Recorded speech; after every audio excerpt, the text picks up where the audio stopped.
வெளிப்படுத்தல் 11:19 வாசிங்க.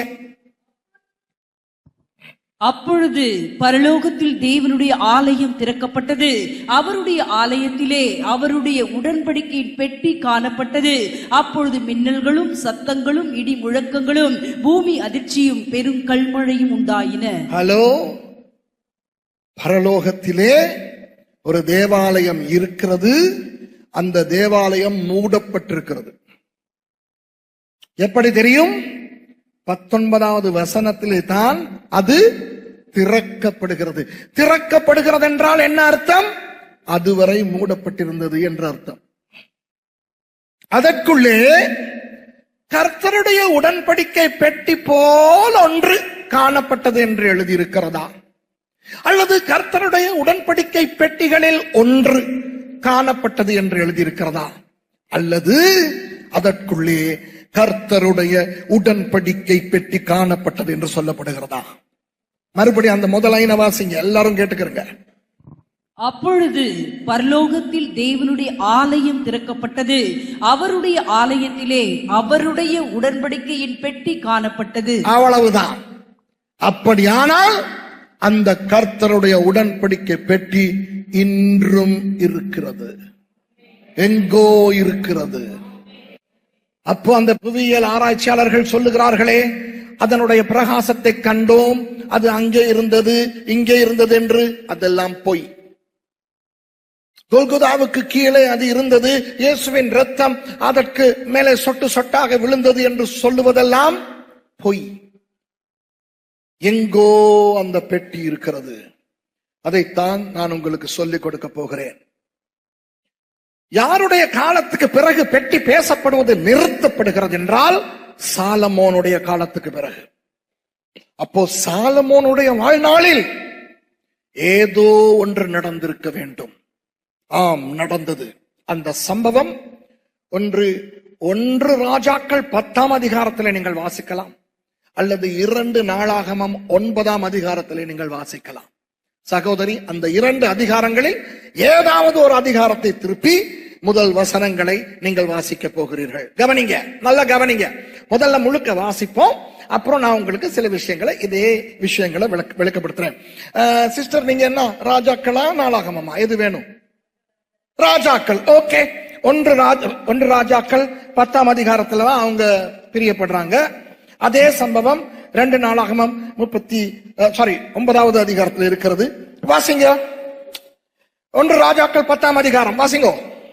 கர்த்தருடைய நாமத்தை குறித்து சாலமோனுக்கு உண்டாயிருந்த கீர்த்தி சேபாவின் ராஜஸ்ரீக்கு கேள்வியான போது அவள் விடுகதைகளினால் அவனை சோதிக்கிறதற்காக மிகுந்த பரிவாரத்தோடும் கந்தவர்க்கங்களையும் மிகுதியான பொன்னையும் ரத்தினங்களையும் சுமக்கிற ஒட்டகங்களோடும் எருசலேமுக்கு வந்தாள். அவள் சாலமோனிடத்தில் வந்தபோது தன் மனதில் இருந்த எல்லாவற்றையும் குறித்து அவனிடத்தில் சம்பாஷித்தாள்.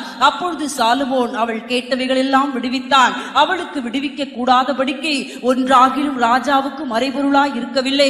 சேபாவின் ராஜஸ்ரீ சாலமோனுடைய சகல ஞானத்தையும், அவன் கட்டின அரமனையையும், அவன் பந்தியின் போஜன பதார்த்தங்களையும், அவன் ஊழியக்காரரின் வீடுகளையும், அவன் உத்தியோகஸ்தரின் வரிசையையும், அவர்கள் வஸ்திரங்களையும், அவனுடைய பானபாத்திரக்காரரையும், அவன் கர்த்தருடைய ஆலயத்துக்குள் பிரவேசிக்கும் நடைமண்டபத்தையும் கண்டபோது அவள் ஆச்சரியத்தால் பிரம்மை கொண்டு ராஜாவை நோக்கி, உம்முடைய வர்த்தமானங்களையும் உம்முடைய ஞானத்தையும் குறித்து நான் என் தேசத்தில் கேட்ட செய்தி மெய்யாயிற்று. நான் வந்து அதை என் கண்களால் காணும் மட்டும் அந்த வார்த்தைகளை நான் நம்பவில்லை. இவைகளில் பாதியாகிலும் எனக்கு அறிவிக்கப்படவில்லை என்று காண்கிறேன். நான் கேள்விப்பட்ட பிரஸ்தாபத்தை பார்க்கிலும் உம்முடைய ஞானமும் செல்வமும் அதிகமாயிருக்கிறது. உம்முடைய ஜனங்கள் பாக்கியவான்கள். எப்போதும் உமக்கு முன்பாக நின்று உம்முடைய ஞானத்தை கேட்கிற உம்முடைய ஊழியக்காரரும் பாக்கியவான்கள். உம்மை இஸ்ரவேலின் சிங்காசனத்து மேல் வைக்க உம்மேல் பிரியம் கொண்ட உம்முடைய தேவனாகிய கர்த்தர் ஸ்தோத்திரிக்கப்படுவாராக. கர்த்தர் இஸ்ரவேலை என்றைக்கும் சிநேகிக்கிறபடினால் நியாயமும் நீதியும் செய்கிறதற்கு உம்மை ராஜாவாக ஏற்படுத்தினார் என்றாள். அவள் ராஜாவுக்கு 120 தாலந்து பொன்னையும் மிகுதியான கந்த வர்க்கங்களையும் ரத்தினங்களையும் கொடுத்தாள். சேபாவின் ராஜஸ்ரீ ராஜாவாகிய சாலமோனுக்கு கொடுத்து அவ்வளவு கந்த வர்க்கங்கள் பிற்பாடு ஒரு காலம் வரவில்லை. போதும். வாவ், இந்த கதை புரிந்ததா? நான் திரும்ப உங்களுக்கு இதையெல்லாம் விளக்கப்படுத்த போகிறேன். சேபாவின் ராஜஸ்திரி என்று ஒருத்தி சாலமோனை பார்க்க வருகிறாளாம் பெரிய பரிவாரத்தோடு. அவளுடைய பெயர் ஷேபா அல்ல. முதலாவது ஷேபா என்றால் என்னவென்று நான் உங்களுக்கு விளக்கப்படுத்துகிறேன். அந்த காலத்தில், அதாவது கிறிஸ்துவுக்கு முன் 1000, 1100 அந்த காலத்தில், இப்போ எத்தியோப்பியா, யமன் என்று சொல்லுகிறோமே அந்த நாடுகள், அந்த அனைத்து நாடுகளையும் ஒன்றிணைத்து ஆட்சி செய்த ஒரு பெரிய மன்னன் இருந்தான். அந்த மன்னனுக்கு ஒரு மகள் இருந்தார்.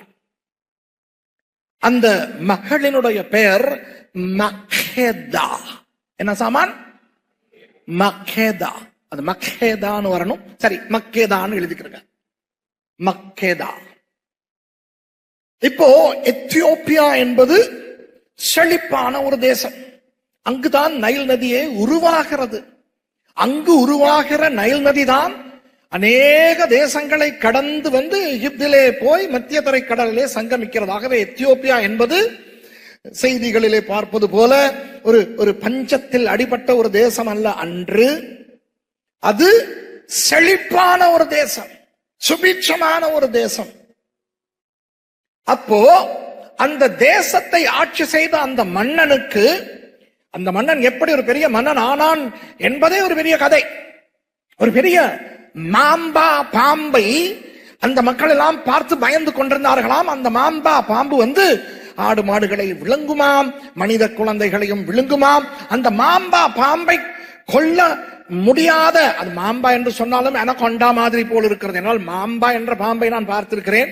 அது ஒன்றும் எதையும் விழுங்காது, சின்ன எலிகளைத்தான் அது விழுங்கும். ஒரு கொஞ்சம் பெரிய சைஸ் சாரை பாம்பு போன்றதுதான் மாம்பா. ஆனால் நான் நினைக்கிறேன் இந்த அனகொண்டா மாதிரி அல்லது மலைப்பாம்பு மாதிரி ஒரு ஒரு ஒரு ஒரு சர்ப்ப வர்க்கம் இருந்திருக்கும் போல் இருக்கிறது. அவர்கள் மாம்பா என்று சொன்னார்கள். கடைசியில் இந்த மன்னன் தானாம் ஒற்றை ஆளாய் போய் அந்த பாம்பை கொன்றது. அதனால் அந்த மன்னனுக்கு அநேகர் வந்து நிறைய காணிக்கைகளை கொடுத்து நன்றி தெரிவித்தார்களாம். அந்த வகையில் ஏற்கனவே மன்னனாக இருந்த அந்த மனுஷன் இன்னும் இன்னும் இன்னும் பெரிய ஒரு ஐஸ்வர்யமான மன்னனாகினானாம். அப்ப அவன் தான் அந்த காலத்திய குஷ், ஷேபா இவற்றையெல்லாம் ஆட்சி செய்த ஒரு பெரு மன்னன். அப்போ அப்படிப்பட்ட ஒரு மன்னனுக்கு ஒரு மகள். அந்த மகளின் பெயர் என்ன? மக்கேதா. அழகி, கருப்பழகி, கருப்பர்கள் அல்லவா, சுருள் மயிர், மிகவும் அழகானவள், மிகவும் துடிப்பானவள். அவள் கேள்விப்படுகிறாள், அதோ இஸ்ரவேல் என்ற ஒரு தேசம் இருக்கிறதாம், அங்கே ஒரு இளைஞன் ராஜாவாகி இருக்கிறானாம். அந்த இளைஞனை பார்ப்பதற்கு மன்னர்கள், இளவரசர்கள், இளவரசிகள் என்று படையெடுத்து போகிறார்களாம். அவர்கள் கேட்கும் அனைத்து கேள்விகளுக்கும் அந்த மன்னன் விடை கொடுக்கிறானாம். போதாதைக்கு பார்க்கிற பெண்கள் எல்லாம் இவனைத்தான் கட்ட வேண்டும் என்று அவன் 1, 2, 3, 4, 10, 25 என்று கண்ட மாதிரி கல்யாணம் வேறு கட்டுகிறானாம் என்று கேள்விப்படுகிறாள். இவளும் ஒரு இளவரசி அல்லவா. இவள் தீர்மானிக்கிறாள். அப்பாவினிடத்திலே போய் கேட்கிறாள், டாடி, நான் போய் அந்த மன்னனை பார்த்து வரவா? ஏன் ராசாத்தி? இல்லை, ஏதோ பெரிய ஞானியாமே, நானும் பல விடுகதைகளை கட்டி வைத்திருக்கிறேன், கேட்டு வைத்திருக்கிறேன். நானும் போய் ஒரு கை பார்க்கத்தான் போகிறேன். இந்த நான் கேள்விப்படுவது போல வந்தால் பெரிய ஞானியா என்று. சரி மகளே, நீ இப்படிப்பட்ட ஒரு டம்போய், நீ வந்து வேட்டைக்கு போகிறவள், நீ துடிப்பானவள், நீ சும்மா வீட்டு கடங்கி தேங்காய் துருவுகின்ற ஒருத்தி அல்ல. ஆகவே நான் அனுப்புகிறேன். ஆனால் மகளே, அப்படிப்பட்ட ஒருவரை நீ பார்க்க போகும் பொழுது இவ்வளவு காணிக்கைகளை கொண்டு போ என்று பெரிய அளவு காணிக்கைகளை கொடுத்து ஒரு பரிவாரத்தோடு அவள் வருகிறாள். யார் வாரா? மக்கேதா. இப்ப நீங்க கேட்கலாம், ஏ சுரேஷ், உனக்கு எப்படி தெரியும் மக்கேதா என்று?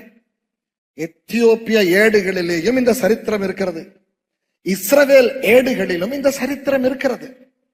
புரிகிறதா? ஆகவே வேதத்தில் இருக்கிறது எது நமக்கு தேவையோ அது மாத்திரம் இருக்கிறது. ஆனால் பின்னணியத்தின் விவரங்கள் அறிந்து கொள்ள சரித்திர நூல்கள் இருக்கின்றன அங்கே. அதனால் சொல்லுகிறேன். அப்போ இவள் வருகிறாள். முதல்ல இருந்து போவோம். கர்த்தருடைய நாமத்தை குறித்து சாலமோனுக்கு உண்டாயிருந்த கீர்த்தி சேபாவின் ராஜஸ்திரிக்கு, அதாவது நம்ம மக்கேதாவுக்கு கேள்வியான போது அவள் விடு கதைகளினால் அவனை சோதிக்கிறதற்காக மிகுந்த பரிவாரங்களோடும் கந்த வர்க்கங்களையும் மிகுதியான பொன்னையும் ரத்தினங்களையும் சுமக்கிற ஒட்டகங்களோடும் எருசலேமுக்கு வந்தாள். அப்புறம் என்று சொல்லுகிறேன், சாலமோனுக்கு 700 மனைவிகள் இருந்தார்கள். இவளை பற்றி மாத்திரம் ஏன் இவ்வளவு விவரங்களை ஆவியானவர் எழுத வேண்டும்? காரணத்தோடுதான். வேறொருத்தியை பற்றி இப்படியே சொல்லப்படவில்லை. சரித்திரத்துக்கு வருவோம். சாலமோன் இவளை அடைய வேண்டும் என்று விரும்புகிறான். அது ஒன்றும் ஆச்சரியம் அல்ல, ஆமாவா இல்லையா? ஆனால் இவள் சொல்லுகிறாள், என்னை உம்மால் அப்படி அடைய முடியாது, முறைப்படி திருமணம் செய்தால் அன்றி.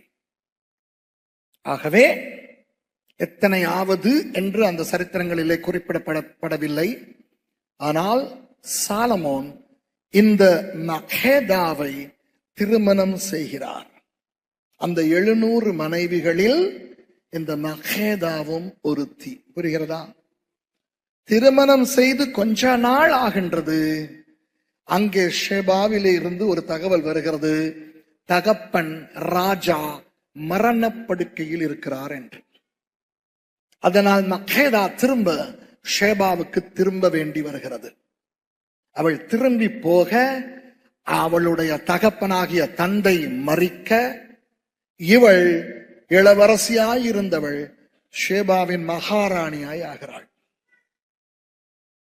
பெரிய தேசம், அந்த தேசத்தை ஆளுகின்ற பொறுப்பு மிக பெரியது. ஆகவே மக்கேதாவால் அந்த பொறுப்பை விட்டுவிட்டு இஸ்ரவேலுக்கு தன் கணவனிடத்துக்கு வர முடியவில்லை. திடீரென சில மாதங்கள், ஓரிரு மாதங்கள் கழிந்த பிறகு கண்டுபிடிக்கிறாள் அவள் கர்ப்பவதியாகி இருக்கிறாள் என்று. ஒரு பிள்ளை பிறக்கிறான். அந்த பிள்ளையினுடைய பெயர் மெனலிக் என்று வைக்கிறாள். மெனலிக். அந்த பிள்ளையை பெற்றால் ஒரு வித்தியாசமான உருவ அமைப்பில் அந்த பிள்ளை இருக்கிறது. தோல் நிறைய வெள்ளை. ஏன்? சாலமோன் நிறைய வெள்ளை, அப்படித்தானே? ஆனால் மெனலிக்கினுடைய தலைமயிர் சுருள், அம்மாவினுடைய தலைமயிரை போல. ஒரு கிட்டத்தட்ட 4-5 வயது வரை அந்த மெனலிக்கை வளர்த்து விட்டு மக்கேதா என்ன செய்கிறாள்? ஒரு பரிவாரத்தோடு அந்த மெனலிக்கை இஸ்ரவேலுக்கு அனுப்புகிறாள். ஏன்? உனக்கு உன்னுடைய தகப்பன் இஸ்ரவேலில் அரசனாய் இருக்கும் சாலமோன் உலகத்திலேயே சிறந்த ஞானி, சிறந்த வீரன், அருமையான ஒரு மனுஷன். என்னிடத்தில் நீ வளருவதை விட உன் தகப்பனிடத்தில் போய் நீ வளர்ந்தால் ஒரு திடகாத்திரமான ஒரு மகாராஜாவுக்குரிய சகல அம்சங்களோடும் நீ வளர்க்கப்படுவாய் என்று அனுப்பி வைத்தாள். திடீரென ஷேபாவில் இருந்து ஒரு பரிவாரம் வருகிறது. சாலமோனுக்கு தெரியவில்லை யார் வருகிறார்கள் என்று. ஒருவேளை அவன் நினைத்திருப்பான், எனக்கு தெரியாது, அது எழுதப்பட்டில்லை. ஒருவேளை நினைத்திருப்பான், மக்கேதா வருகிறாள், வாவ், கிட்டத்தட்ட 7 வருடங்களுக்கு பிறகு நான் அவளை மறுபடி பார்க்க போகிறேன், என் இதய ராணி, என் இதய தேவதை வருகிறாள் என்று எண்ணினவனுக்கு காத்திருந்தது ஒரு ஏமாற்றம். அவள் வரவில்லை. ஆனால் இன்னும் ஒரு இன்ப அதிர்ச்சி காத்திருந்தது. என்ன? ஒரு அழகான 5-6 வயதுடைய ஒரு சின்ன பிள்ளை ஓடி வருகிறான். அந்த பரிவாரத்தை தலைமை தாங்கினவர் வந்து வணக்கத்தை சொல்லிவிட்டு அறிமுகப்படுத்துகிறார், மன்னா, உங்களுக்கும் எங்கள் மகாராணிக்கும் பிறந்த ஆண்மகன் தான் இவன் என்று. சாலமோனுக்கு எத்தனை பிள்ளைகள் இருந்தார்கள் என்று வேதத்திலேயே எழுதப்படவில்லை. ஆனால் யோசித்து பாருங்கள், மனைவிகளே 700 என்றால் எத்தனை 1000 பிள்ளைகள் சாலமோனுக்கு இருந்திருக்கும். ஆனால் அத்தனை பிள்ளைகளையும் விட இந்த பிள்ளையின் மேலே சாலமோனுக்கு ஒரு பெரிய ஈர்ப்பு, ஒரு இணைப்பு, ஒரு பாச பிணைப்பு வந்தது. காரணங்கள் 2. ஒன்று, அவனுக்குள் கண் இதய ராணி ஆகிய மக்கேதாவை கண்டான். அவள்தான் என்னிடத்தில் இல்லை, ஆனால் அவள் எனக்காய் பெற்ற இந்த பிள்ளை செல்வம் இப்போ என்னிடத்தில் வந்திருக்கிறது. முதலாவது காரணம். இரண்டாவது காரணம், எனக்கு இருக்கும் ஏனைய பிள்ளைகளை விடவெல்லாம் இவன் வித்தியாசமானவன். வெள்ளை நிற தோலுடையான், ஆனால் தலைமயிரோ சுருக்கமான சுருள் தலைமயிர். ஒரு வித்தியாசமான அழகு, ஒரு வித்தியாசமான கம்பீரம். இழுத்து அரவணைத்து தன்னிடத்திலே அவனை வளர்த்தான். இப்போ சாலமோன் தன்னுடைய மகனை, இந்த மகனை தன்னோடு நெருக்கமாய் வளர்க்கும் பொழுது அந்த தந்தையின் ஞானத்தில் ஒரு பகுதி அவனுக்கு வந்தது. அந்த தந்தையின் வீரம் இவனுக்கு வந்தது. அந்த தந்தையின் ஆவிக்குரிய பக்தியும் இவனுக்குள் வந்தது. தந்தையின் தெய்வமாகிய இஸ்ரவேலின் தெய்வத்தை இவன் தன் தேவனாக ஏற்றுக்கொள்ளுகிறான். இவன் ஒரு யூதன். இப்போ ஆகவே இவன் பலி செலுத்துவதை பார்க்கிறான், ஆலய வேலைகளை பார்க்கிறான். இவன் ஒரு நல்ல பக்தி உள்ளவனாக மாறுகிறான். ஒரு 11-12 வருடங்கள் தான் அவன் சாலமோன் இடத்திலே வளர்ந்ததாக சரித்திரம் சொல்லுகிறது. ஆனால் அதற்கிடையில் அவன் இஸ்ரவேலின் தேவன் மேல் மிகுந்த பாசமும் வைராக்கியமும் வைத்தான். இப்போ கொஞ்சம் கொஞ்சமாக தன் தந்தையை பார்த்து அவனுக்கு கவலை வருகிறது. என்ன அந்த கவலை? என் அப்பா என் சிறிய தாய்மார்களுக்கும் பெரிய தாய்மார்களும், அதாவது சின்னம்மாமாருக்கும் பெரியம்மாமாருக்கும் கோயில்கள் கட்டி கொடுக்க ஆரம்பிக்கிறார். அது வேதத்தில் இருக்கிறதா இல்லையா? தன் மனைவிமார் அவர்கள் வணங்கும் தெய்வங்களுக்கும் சாலமோன் கோயில்களை கட்டி கொடுத்தான் என்று வேதம் சொல்லவில்லையா? இதை பார்த்த மெனலிக்கு உள்ளம் உடைகிறது. ஐயகோ, எவ்வளவு பெரிய ஒரு பக்திமான் என்னுடைய தந்தை! இவரல்லவா இந்த பிரமிக்கத்தக்க ஆலயத்தை கட்டினவர்? இவரல்லவா உலகத்தில் சிறந்த ஞானி? என்ன நடந்தது இவருக்கு? என்ன செய்கிறார்கள் என் சிற்றன்னைகளும் பெரியன்னைகளும்? இவருடைய ஆவிக்குரிய வாழ்க்கையே குழப்புகிறார்களே. இப்படியே போனால் இஸ்ரவேலின் தேவன் மறக்கடிக்கப்பட்டு விடுவாரே என்ற ஒரு வேதனை இவனுக்குள்ளே வந்தது. கடைசியில் கேள்விப்படுகிறான், மகேதா உடல்நிலை சரியில்லாமல் இருக்கிறாள். உடனே மெனலிக்கை அழைக்கிறாள் அங்கு வந்து தன்னை பார்க்க. தன் தாயின் உடல் நலம் மோசமாகிவிட்டதை அறிந்த மெனலிக் இப்பொழுது திரும்ப அங்கு எத்தியோப்பியாவுக்கு போக, ஷேபாவுக்கு போக தீர்மானிக்க வேண்டி வருகிறது. அப்போ சாலமோன் இடத்துல, தன் தந்தையின் இடத்திலே போய் மெனலிக் சொல்லுகிறான், அப்பா, என்னுடைய நாட்டிலே யாருக்கும் உங்கள் அல்லது என் தேவனை பற்றி தெரியாது. எனவே என் தேவனை அங்கே போய் ஆராதிக்க என்னோடு நீங்கள் ஒரு பிரதான ஆசாரியனையும் ஏனைய ஆசாரியர்களையும் அனுப்ப வேண்டும். அத்தோடு கர்த்தருடைய உடன்படிக்கை பெட்டியை போன்ற ஒரு பெட்டியையும் நீங்கள் எனக்கு செய்து தர வேண்டும். அதை செய்து தந்து என்னை வழி அனுப்பி விடுங்கள் தந்தையே, நான் தாயினிடத்துக்கு போக வேண்டும் என்று. சாலமோனுக்கு இல்லாத செல்வமா? அந்த உடன்படிக்கை பெட்டி போன்ற ஒரு நகலை சாலமோன் செய்து மெனலிக்கிடம் கொடுக்கிறார். புறப்படுகின்ற நாளுக்கு முதல் நாள் இரவு பிரதான ஆசாரியர்களின் உதவியோடு தேவன் அதை அனுமதித்திருக்க வேண்டும். இல்லாவிட்டால் உள்ளே போனவர்கள் செத்து போயிருப்பார்கள். மகாபரிசுத்த ஸ்தலத்துக்குள் நுழைந்தவர்கள் செத்து போயிருப்பார்கள். உள்ளே போய் கர்த்தருடைய உடன்படிக்கையை கொண்டு வந்து வண்டிலில் வைத்து இந்த நகலை கொண்டு போய் அதிலே வைத்து விட்டார்கள்.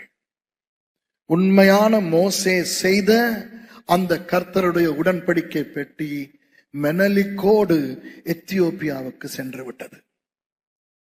ஆனால் கர்த்தருடைய உடன்படிக்கை பெட்டி இஸ்ரவேல் தவிர வேறொரு தேசத்தில் இருக்குமானால் அது அந்த தேசத்துக்கு சாபமாய் அமையுமா இல்லையா?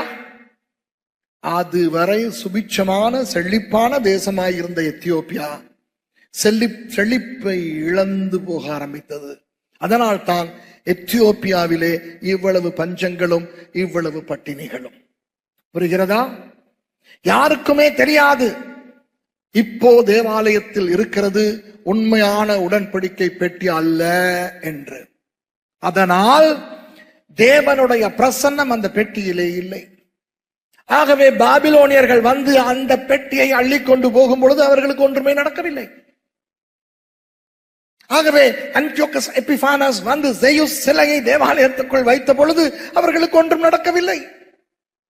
ரோம போர் சேவகர்களும் பிளேவியஸ் சில்வாவும் தீத்தஸும் வெஸ்பசியனுடைய ஆணையின்படி அதை எரித்து அதை உருக்கும் பொழுது அவர்களுக்கு ஒன்றுமே நடக்கவில்லை. ஏன்? இவ்வளவும் நடப்பது ஒரு நகல் பெட்டியை அடிப்படையாய் வைத்து அசல் எத்தியோப்பியாவுக்கு போய்விட்டது. இப்போ அங்கே கொண்டு போகப்பட்ட அந்த பெட்டிக்கு ஒப்பாக அங்கு 8 நகல்கள் செய்யப்பட்டன. ஒருவேளை இந்த கர்த்தருடைய உடன்படிக்கை பெட்டிக்கு ஆபத்து வரலாம் என்று பயந்து மெனலிக் 8 பிரதிகளை அல்லது நகல்களை உருவாக்கி வெவ்வேறு இடங்களிலே வைத்து விட்டான். இன்றைக்கும் எத்தியோப்பியாவுக்கு நீங்கள் போனால் 9 இடங்களில் அவர்கள் 9 பெட்டிகள் இருக்கிறதை சொல்லுவார்கள்.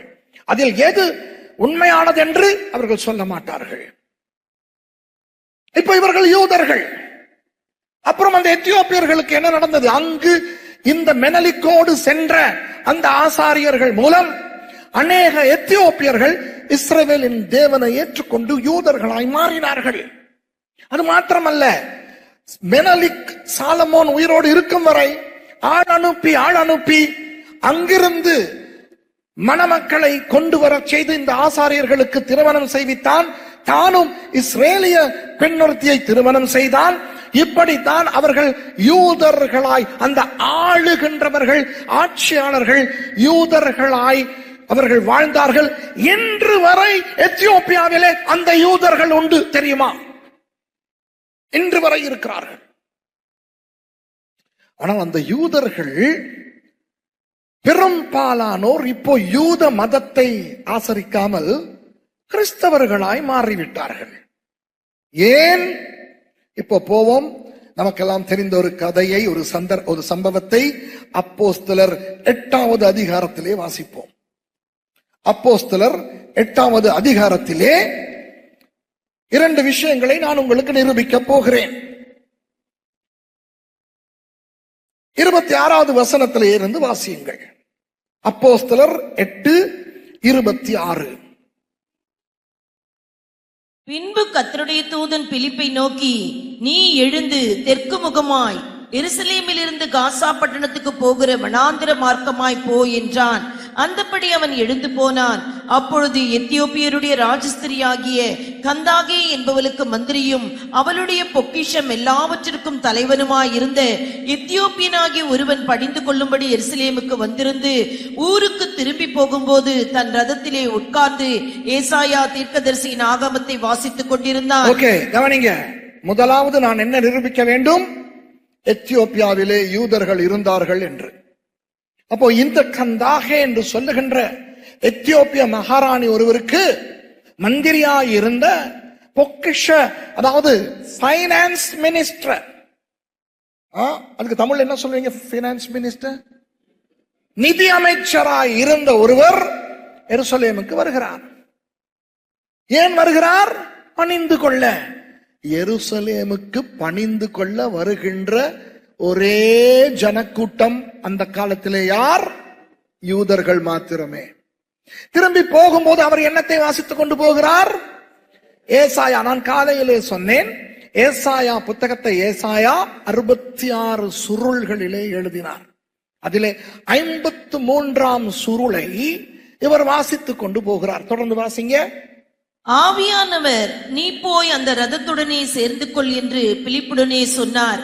அப்பொழுது பிலிப்பு ஓடி போய் சேர்ந்து அவன் ஏசாயா தீர்க்கதரிசியின் ஆகமத்தை வாசிக்கிறதை கேட்டு, நீர் வாசிக்கிறவைகளின் கருத்து உமக்கு தெரியுமா என்றான். விளங்குதா? அவர் ஏசாயா, நம்முடைய வேதத்திலே ஏசாயா 53 இருக்கிறதே, அதற்கொத்த அந்த 53ஆம் சுருளை அவர் வாசித்துக் கொண்டு போகிறார்.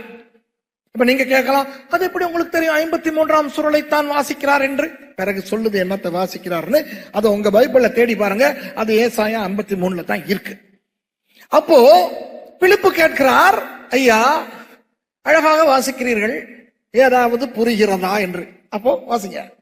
அதற்கு அவன், ஒருவன் எனக்கு தெரிவிக்காவிட்டால் அது எனக்கு எப்படி தெரியும் என்று சொல்லி பிலிப்பு ஏறி தன்னோடே உட்காரும்படி அவனை வேண்டிக் கொண்டான். அவன் வாசித்த வேத வாக்கியம் என்னவென்றால், அவர் ஒரு ஆட்டை போல அடிக்கப்படுவதற்கு கொண்டு போகப்பட்டார். மயிர் கத்திரிக்கிறவனுக்கு முன்பாக சத்தமிடாதிருக்கிற ஆட்டுக்குட்டியை போல அவர் தமது வாயை திறவாதிருந்தார். அவர் தம்மை தாழ்த்தின போது அவருடைய நியாயம் எடுத்து போடப்பட்டது. அவருடைய ஜீவன் பூமியிலிருந்து எடுபட்டு போயிற்று. அவருடைய வம்சத்தை யாராலே சொல்ல முடியும் என்பதே. இப்ப விளங்குதா எந்த சுருள்னு? ஓகே, சரி, தொடர்ந்து வாசிங்க. மந்திரி பிலிப்பை நோக்கி, தீர்க்கதரிசி யாரை குறித்து இதை சொல்லுகிறார்? தம்மை குறித்தோ வேறொருவரை குறித்தோ எனக்கு சொல்ல வேண்டும் என்று கேட்டுக்கொண்டான்.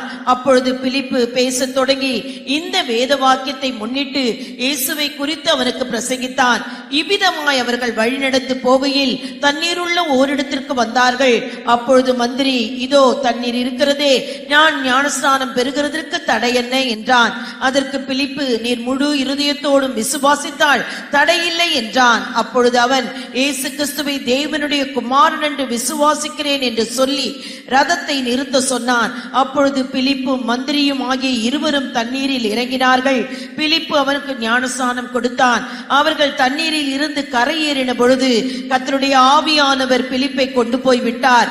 மந்திரி அப்புறம் அவனை காணாமல் சந்தோஷத்தோடே தன் வழியே போனான். கவனிங்க, இரண்டாவது நிரூபணம். முதலாவது நிரூபணம் யூதர்கள் இருந்தார்கள் என்பதற்கு இது ஒரு ஆதாரம். இரண்டாவது நிரூபணம், புதிய ஏற்பாட்டு காலத்திலேயே பிலிப்பு மூலமாய் ஒரு எத்தியோப்பிய பிரதான மந்திரிகளில் ஒருவர் ரட்சிக்கப்பட்டு ஞானஸ்நானம் பெற்று சந்தோஷத்தோட போகிறார். இது என்ன சந்தோஷம்? ரட்சண்ய சந்தோஷம். ரட்சிக்கப்பட்ட உடனே, ரட்சிக்கப்பட்ட ஆரம்பத்தை நினைத்து பாருங்கள். நான் 1979 ரட்சிக்கப்பட்டு ஏப்ரல் 30 ஞானஸ்நானம் பெற்றேனே.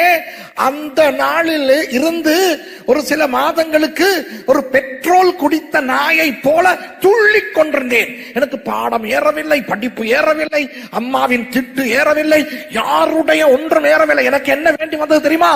நான் கண்ட இந்த இயேசுவை எல்லாருக்கும் அறிவிக்க வேண்டும். ரோட்டிலே போகிறவன் வருகிறவன், பிச்சைக்காரன், அவன் இவன், அந்த மதத்தான் இந்த மதத்தான் என்று எல்லாருக்கும் இயேசுவை பற்றி சொல்லி அடி கூட வாங்கி இருக்கிறேன். புரிகிறதா? அந்த ஒரு வெறி, அதுதானே ரட்சணிய சந்தோஷம். ஒரு யூதனாக வந்தார். யூதனாக எருசலேமிலே அவர் பணிந்து கொண்டார். யூதனாக திரும்பி போகிறார். ஆனால் பிலிப்பு வந்து அவரை கிறிஸ்தவனாக மாற்றிவிட்டார். ஆமாவா இல்லையா? இப்போ கிறிஸ்தவராகி சந்தோஷத்தோட போகிறார். அப்படி எத்தியோப்பியாவுக்கு போனவர் சும்மா இருந்திருப்பாரா?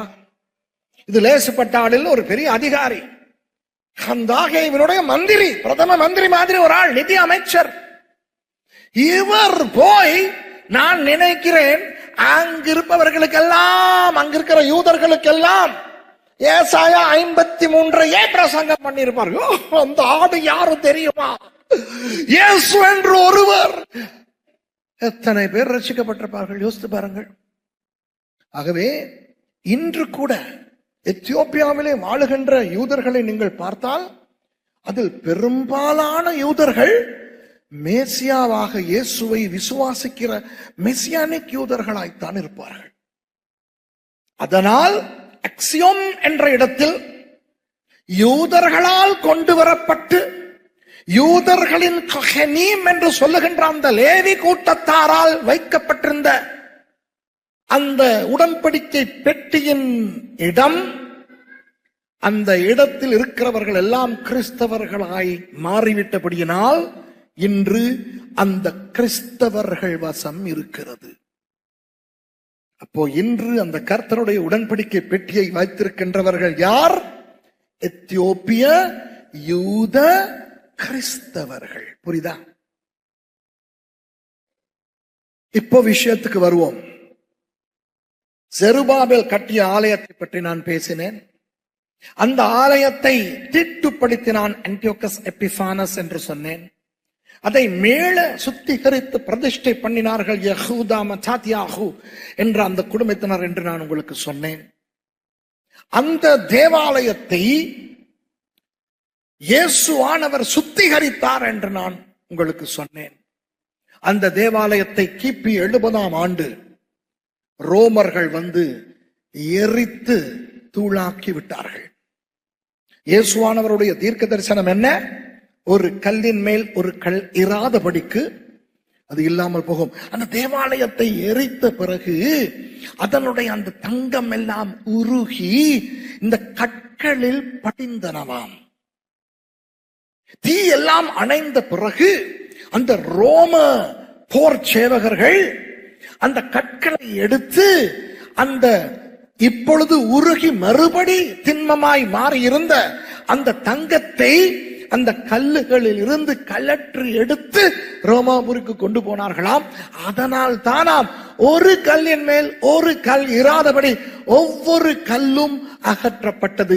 இயேசுவானவருடைய தீர்க்க தரிசனம் நிறைவேறியது. புரியுதா? எனக்கு தெரியாத ஒன்றை சொல்லுகிறேன். அந்த எருசலேம் தேவாலயத்தை கிபி 70 அவர்கள் எரித்த பொழுது ரோமர்கள் கர்த்தருடைய உடன்படிக்கை பெட்டியை தூக்கி கொண்டு போனார்களா இல்லையா எனக்கு தெரியாது. ஏனென்றால் எனக்கு அது தேவையும் இல்லை. ஏன் பாஸ்டர் அதை கொஞ்சம் நீங்க ஆராய்ச்சி பார்க்கலாமே? தேவையில்லை. நகலை நான் ஏன் ஆராய வேண்டும்? அது எனக்கு தெரியாது. ரோமர்களுக்கு எதிரான புரட்சி கிபி 66 தொடங்கிவிட்டது. 4 வருட புரட்சியின் பிறகுதான் கிபி 70 எருசலேம் எரிக்கப்படுகிறது.